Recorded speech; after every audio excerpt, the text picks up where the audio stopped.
For every opinion or belief someone may hold, there will be another party who just as strongly oppose that idea. Both sides usually claim to sit with the best arguments, the real facts, and the correct worldview, and ironically, both sides regard the other as being indoctrinated, blind to the obvious and outright stupid. Most people only expose themselves to information that matches their own worldview. It is uncomfortable to do otherwise. Still, we would like to give you some surprising information about Islam. We also urge you to look further than only mainstream media, and if you can find the time for it, read the Quran yourself. To get you started, we'd like to present you 3 things you probably did not know about Islam.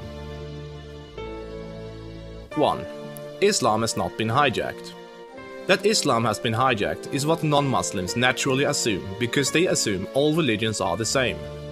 The reason non-Muslims are so easily confused is that most of us don't realize the difference between the Quran and every other religious book we are familiar with.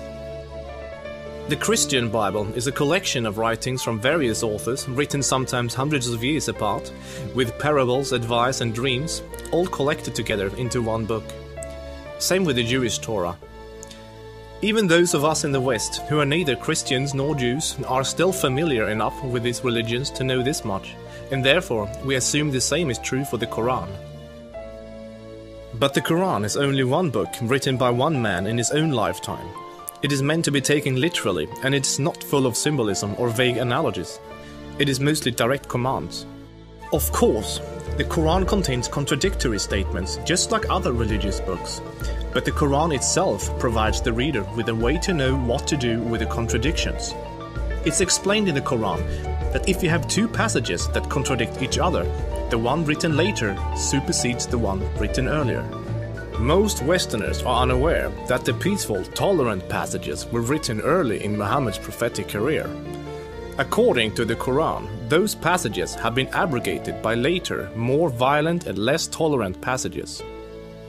So, when most Westerners hear jihadists quoting violent passages from the Quran, and then peaceful Muslims quoting peaceful passages, they interpret that the way they would if someone was quoting the Bible or the Torah.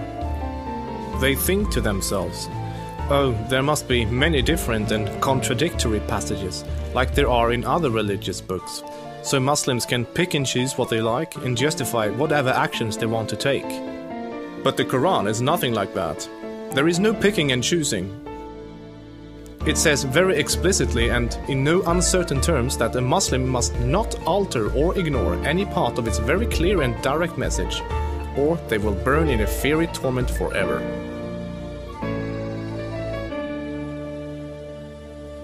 Two.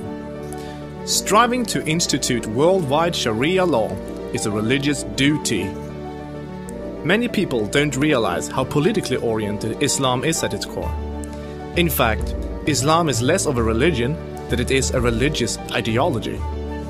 It includes a mandatory and highly specific legal and political plan for the whole society, Sharia. There is no separation between the religious and the political in Islam.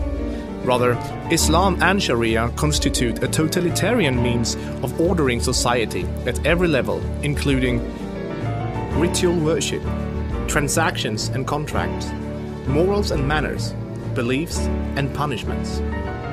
In the Quran, Allah makes it clear that man-made governments, such as a democracy, and free speech, such as criticizing the Quran, are abominations and must be eliminated.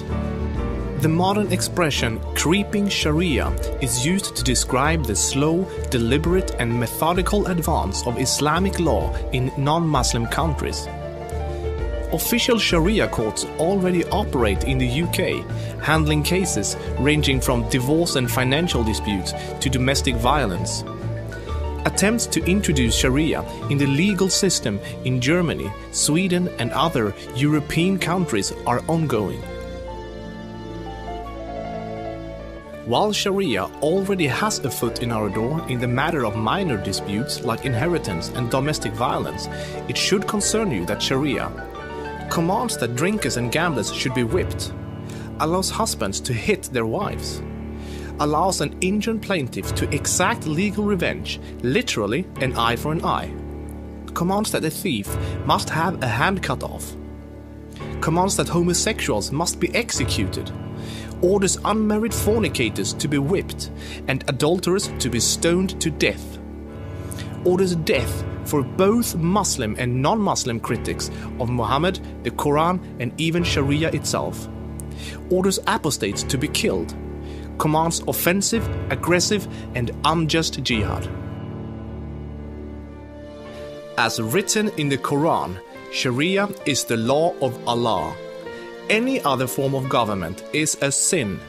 It is the duty of every Muslim to keep striving until all governments have been converted to Sharia law.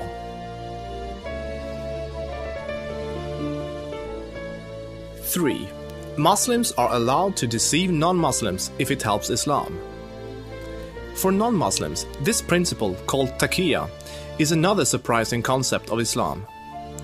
While most other religions speak highly of truthfulness, the Quran instructs Muslims to lie to non-Muslims about their beliefs and their political ambitions to protect and spread Islam. There are many examples of today's Islamic leaders saying one thing in English for the Western press and then saying something entirely different to their own followers in Arabic a few days later. Deceiving the enemy is always useful in war, and Islam is at war with a non-Islamic world until the whole world follows Sharia law. All non-Muslims living in non-Islamic states are therefore enemies. So deceiving Westerners is totally acceptable, even encouraged, if it can forward the goals of the spread of Islam. As a recent example, the Islamic American Relief Agency were seemingly raising money for orphans, but in fact giving the money to terrorists.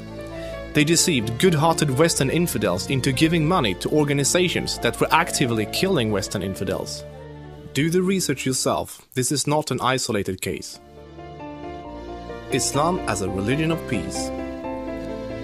Muslim organizations worldwide often declare that Islam is a religion of peace. But what does that really mean? It seems easy for a Muslim to quote a peaceful verse from the early parts of the Quran, while, by following the principle of taqiyya, neglecting to mention the fact that it has been officially abrogated by later, more violent verses. According to the Quran, the world will be at peace only when Islam and Sharia reign in every country, and never until then. This is why every Muslim can truthfully say that Islam is a religion of peace. If any of these points took you by surprise, then there is surely much more you still don't know. This subject will affect you in the near future, so take the chance to inform yourself now before it does.